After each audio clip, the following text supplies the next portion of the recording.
All right. For those of you that are still filing in, Happy New Year. We finally made it through 2020, ladies and gentlemen. I can honestly say in my 27 years of life, it is by far the most unique one that I've ever experienced. I don't know about yourself personally, but I think on average, that's probably true. So before we get started with anything else, just really quickly, give yourself a silent round of applause so as to not wake or to disturb your family members. Give yourself a silent round of applause for making it through 2020. We've got a long way to go on everything that's happening right now, AKA looking through a computer screen and seeing all of you for the first time in 2 weeks. But even so great. And I think things are going to start making a turn here pretty quickly. So fingers crossed with that. As you can see, and as William pointed out, yes, I do have my cheese head on today. The Packers secured the #1 seed in the playoffs for the NFC by beating the Bears, a team I do not like very much. So it was a great day for me yesterday. There was lots of cheering and yelling in my house. But other than that, I don't want to talk about that for too long, because otherwise I'll spend all half hour doing that and nothing to do with social studies.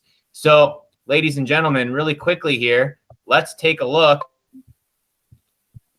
at this picture here. This is what I did over break. We ended up going to our cabin property that my grandfather owns, and we took a walk in what's called Veterans Park Falls. And this is my fiance taking the picture with my dad. My mom's in the middle. And then that scrapping, good-looking young lad with the mask around his chin is yours truly. And then, of course, it wouldn't be a family picture without Layla, right? So she had to make an appearance too.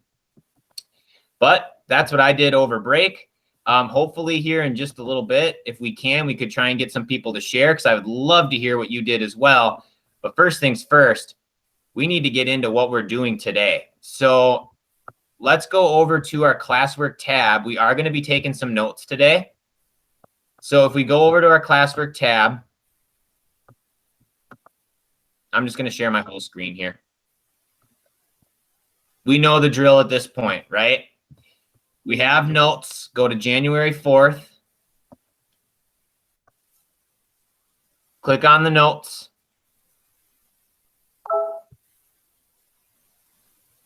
And then you should go to File,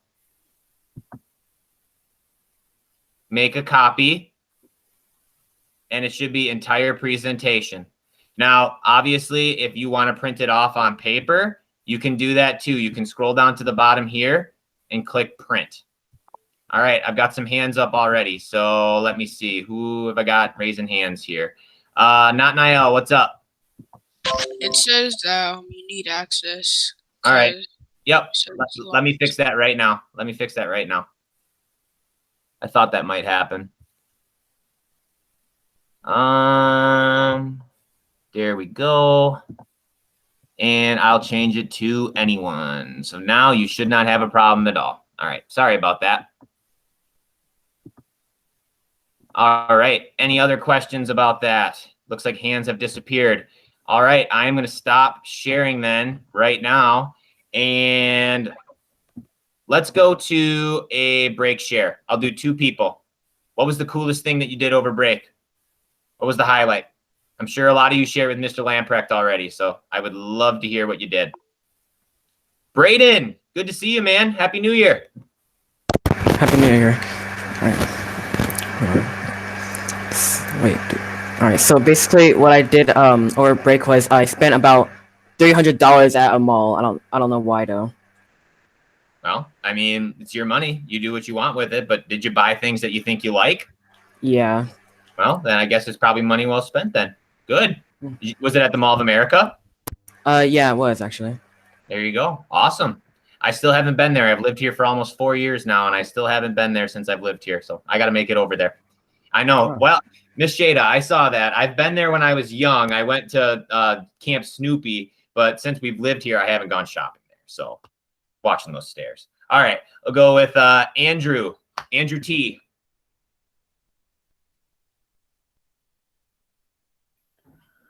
What I did is, so I used to have this one friend online and I played with him a lot. And then I had this other friend that I didn't play. So I started doing more stuff with him. We rode scooters, got kicked out a lot. I went That'll happen when snowboarding you get again. indoors. What? So that'll happen when you ride scooters indoors. Yeah. It happened really quick too. Yeah. And then I was playing quite a lot of games, not too much. Made my own snowboard track in the backyard. My friend's coming over tomorrow, maybe after school. He was at his grandma's for the whole break. Okay. Well, that's awesome, man. I appreciate you sharing. Well, ladies and gentlemen, we are going to move on. So I'll take some shares, hopefully, probably my guess is not only on Wednesday, but even next week. If you're able to, we'll take a couple shares here and there. But unfortunately, we can't do it for the whole period or we're going to miss out on an entire class day. Okay. So by now, hopefully you have two things done. First is that you got your notes copied in the way that you can take them while we do this, right?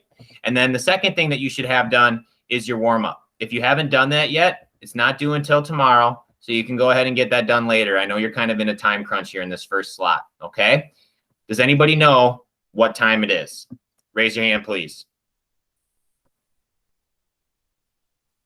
What do we do before we get started with class every day? We did this when we were in school. We've done this when we're out of school. What do we do? Kira, I figured you'd be excited for this. Go ahead, loud and proud.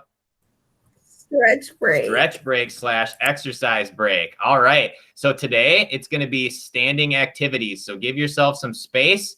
I am going to put the grid on, make sure everybody's participating and has their camera on, but you should have some standing space. I am going to go put my dog outside or we're going to have problems. So you got a few seconds to get yourself ready. Come here, sweetie. Oh, come here. Oh, you are tired. Oh.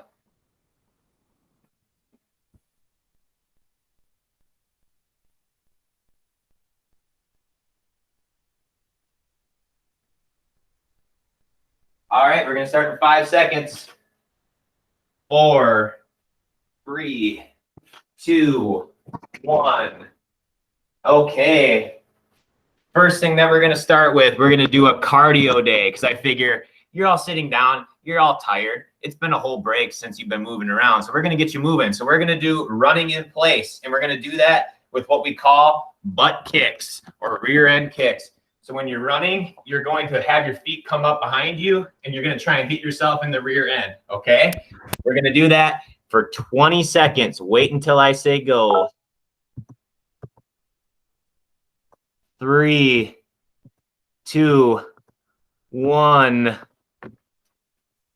Go. Rear end kicks. Pump those arms. Trying to get those feet up behind you.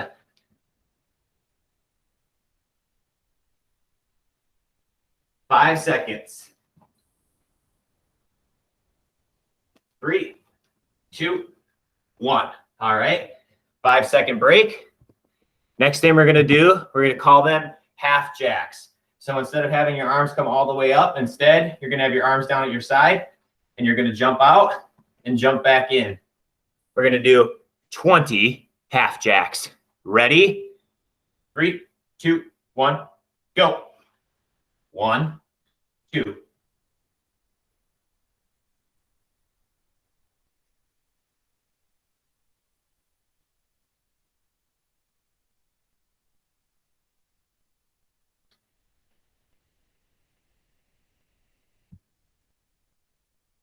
All right. Go ahead, take your seats and get your notes ready.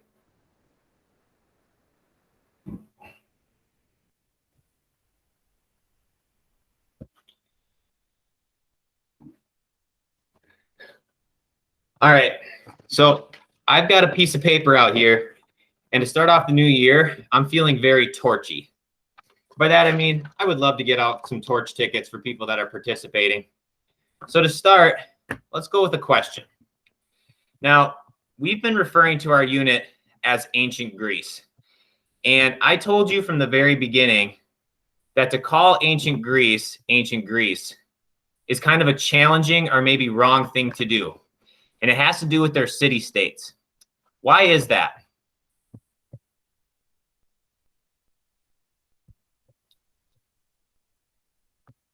How did the city-states or the polis of ancient Greece see themselves? Like if you were from Athens, you were from Sparta, you were from Corinth. Go ahead, May. Give it your best shot. I think maybe they see themselves as like their own kind of country, so they're not ancient Greece. It's mostly in ancient Greece, So when you say that you're completely different, you're 100% right and you're getting a torch ticket, right? But what would be a word? We use this word in the United States when we talk about having the ability to make our own choices or to be on our own. What's a word that we use that means that? Not Niall?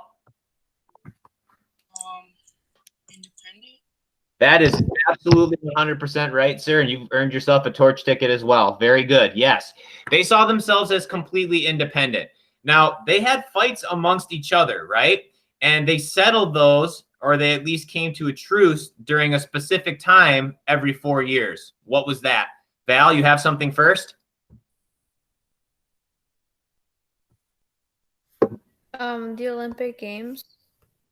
Right. It's the Olympic Games. That was a time where if these city-states were fighting one another, they would come together and they would put a truce there. Now, it didn't always necessarily end the fighting permanently, but at least brought them together temporarily. And in a lot of cases, it allowed them to maintain peace with one another. You're absolutely right. Very good. Now, today's going to be an interesting difference from what we've done in the past, because this time we are seeing the Greeks fighting a common enemy for once. They are going to actually have a group of people that is going to challenge them as a whole. And we're going to know these people as the Persians. Now, I'm going to get into who the Persians are and where they're from in just a second. But this right here is a clip or a picture from one of my all-time favorite movies. It's called 300. And we're going to talk about the basis of what that movie is based off of later on. But this is Greek soldiers pushing some Persian soldiers off of a cliff. Kind of historically inaccurate, but still a pretty cool shot. Can anybody guess what city-state those Greek soldiers are? Just by a guess. What do you think? Liam? Athens? Nope, those are actually not Athenians. I mean, no, Sparta. Aha, very good. Yep, those are supposed to be Spartans. Very good. Okay, so taking a look here. Electronically raise your hand if you can see my mouse cursor right now. You can see it? Good. Perfect. Okay, so we're going to start over here on the eastern portion in this place called Asia Minor. Now, to the east of that, there's this group that's called the Persians, and they're going to be outlined by this purple here. And the Persians are going to start from a place called, well, today, Iran. Now, Ms. Shada, I know you have family connections to that area, so that's fantastic. Feel free to jump in at any time if there's anything I miss. But the Persians are going to start from this area around 550 BCE after they're brought back together. And they expand very quickly. And they get to these shores out here in the eastern part of Asia Minor, and we're going to call it Ionia. Now, these people in red here, these are Greek-speaking people.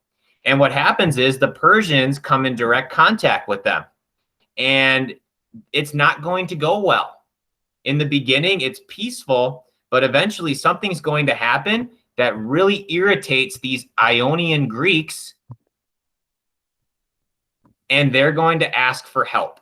And that's how this conflict called the Persian Wars is going to begin. Emmanuel, fire away, man. This should be your first slide of notes, by the way. I forgot to lower my hand. That's okay. No problem at all. All right. So who's going to fight? It's going to be the Persians. It's going to go, whoop. Go quickly back. The Persians, these people from the east that are living in Asia Minor at the time, are going to fight against the Greeks. We're going to call them Ionian Greeks.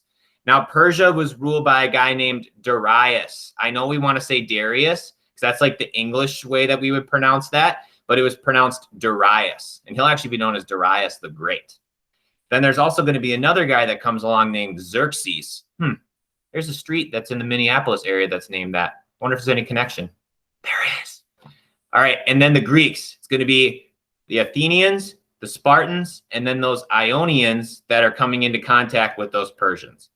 Now, this right here, once again, it's a pretty gnarly shot. This is supposed to be the Spartans in one of these conflicts, and this is supposed to be one of those Spartan kings. Now, how many kings did Sparta have again? Just quick review. I'll tell you, it's more than one. Go ahead, Nathaniel. They have two. They had two. They had a military king and they had a city king. I think we can agree that with a guy holding a sword and with an arrow stuck in his chest, this is probably the military king, right? So this is going to be later on in the conflicts, but we're going to start from the very beginning here. And we're not going to talk about the Spartans so much today. We're going to talk about the Athenians in a very, very significant battle called the Battle of Marathon.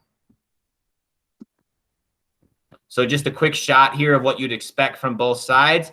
This would have been a mounted Persian soldier and Persian cavalry, and Persia was known for their horsemen, and they were very, very skilled. Here you're also going to have another shot of Persian cavalry. They're going to be in a chariot this time. And then over here, this is going to be Greek soldiers and how they're going to be outfitted mostly on foot. Now we see this one, we can't really see what he's holding, but over here we have the traditional Greek weapon. What was the number one weapon that Greeks used? In fact, they even turned a sport out of it with the javelin. Cardoso. A mistake. I didn't mean to raise my hand. My mistake. I didn't mean to. Okay. Emmanuel. A spear. Right, a spear. And that's going to be really important. I know you're rolling your eyes again like, yeah, well, it's a spear. Well, it's important because when it comes to marathon, that's going to be a vital piece of equipment that's going to allow them to win, okay? So I understand, but just go with me on this. So what caused the Persian War? Why are we talking about this conflict, okay? Persia is going to control Ionia, this whole area here in what we call Asia Minor. But there were Greeks already living there, because the Greeks were becoming very skilled sailors and tradesmen. So they left from these bigger settlements to start their own in these specific areas. Now, in about 499 BCE, which is what, 2,600 years ago almost, the Persian king Darius, he raised taxes. He said to the Ionians, look, Persians, we're here, all right? We're way bigger than you. We have way more people. But we're still going to allow you to stay here because you've done a pretty dang fine job of settling this coastal area. So in order for you to stay here, you got to pay us taxes. Now, this sounds an awful lot like these people called the American colonies about 300 years ago, that when they were on the other side of an ocean, they were told that they had to pay taxes and they got mad because they didn't have representation. Same thing is going to happen with these Ionian Greeks, okay? They're paying these taxes, but they get nothing out of it. So they get really, really upset. And they think to themselves, we're mad, but the Persians are pretty strong. So what can we do? We're going to ask for help from the biggest city-states in ancient Greece, which are what? You got one on there. So you should be able to answer this. There's one that's given on there, but they asked for help from more than just one. Liam. Athens and Sparta? Right. They're going to ask Athens, Sparta. They're going to basically ask anyone who has any sort of connection to the seas. So you've got this city of Corinth here. They also asked Thebes for help. But really only Athens decided to help. So Athens, they ride over and they end up fighting back in this place called Miletus. You can see it down here. Now, the Persians end up winning, right? I mean, the Athenians only send a certain amount. Persians get really mad and they squash it like a bug.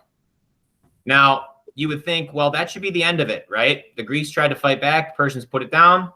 Shouldn't be any more issues after that. Turns out, not so much. Raise your hand if you need a little bit more time on this slide. Okay. Now, after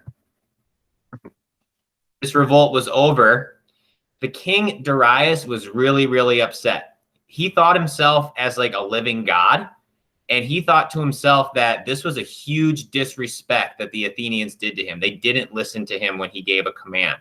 So what he did is he assigned a specific servant a task.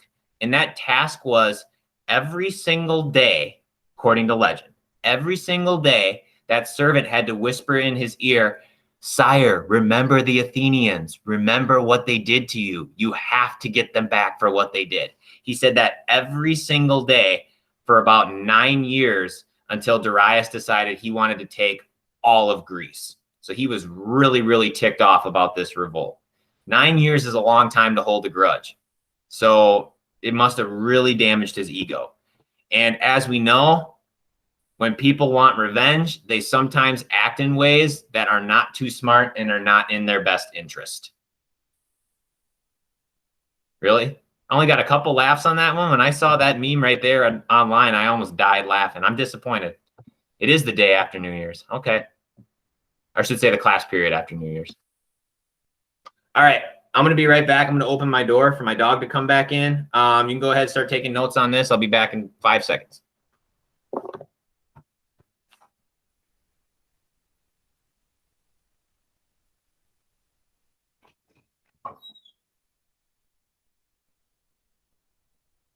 Okay, so in the beginning, the Persians are going to march from this direction, and on land, they're hoping to wrap around Greece and come in this direction. That'll be later on. But right now, they're engaging right here at Eretria. Now, Eretria is going to be a huge success for the Persians. They start out thinking, hey, look at this. We came in here, we're upset, we want to take these big city-states, and we started off with a really, really good success. Not to mention, it's really close to Athens. I know this picture is kind of hard to see, but Athens is right here. It's close. So Athens is like, hey, we got to figure something out here, or we're probably going to be next. So even though they hate them, or they're huge rivals, they ask Sparta for help because they know Sparta's their best chance. We all know Sparta's their best chance. They're bathing their kids in wine, for heaven's sake, right? Of course. So they ask them for help. What do you think the Spartans said? Cardoso.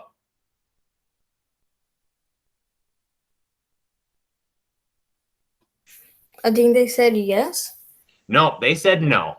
Because Oh, so is that the guy who went to Sparta and then he got pushed into the hole and fell down to his death? no. Is that the Athens? Nope. We're going to talk about that on Wednesday. We're going to talk about that on Wednesday. Later on, same people, 10 years later. Got me? All right.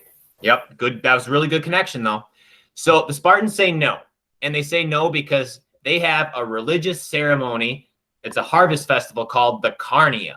And because of that, they are refusing to help the Athenians at all. Now, was the Carnia going on at the time? Yeah. Did they probably just not want to help the Athenians, though? Yeah, that's probably it. But that was their excuse anyway. So the Athenians are basically on their own, and they know the Persians are coming. And the Persians have one thing that really any of the Greeks don't, and that's numbers. Persia's huge. I'll show you a graphic on Thursday or on Wednesday when we have class. It's massive. The amount of people they're able to draw on is just ridiculous. So Athens knows that they're in for a very, very, very tough struggle. And then the next conflict is going to be at a place called Marathon. And yes, it directly relates to the running race that we run today. And if you don't know about that, we'll talk about it in just a second. So the Battle of Marathon, I'm going to show you where it is really quick, just so you can get an idea. And then we'll go back to the notes. So Marathon is right here. Now, Athens is going to be right down here. If you know anything about marathons, I bet you could maybe even guess how far it is. Now, Marathon is going to be where the Persians are going to land, and then they're hoping to march on Athens right after that. They're also at the very same time going to be sending ships around to meet at Athens so they can surround it and squish it like a grape. When they meet at Marathon, and I'm going to show you a graphic that explains it a lot better, but here's the beginning things you should know. Sparta and Athens do work together, but on a very limited basis. Persia is going to end up having 25,000 soldiers. The Greeks are going to have about 10. And a lot of people say that it's even less than that. So that's almost 2.5 times the amount of people. Now, as we already said, goal is going to be engage at Marathon, converge on Athens from the other side, game over. Athens is either going to surrender or it's going to burn.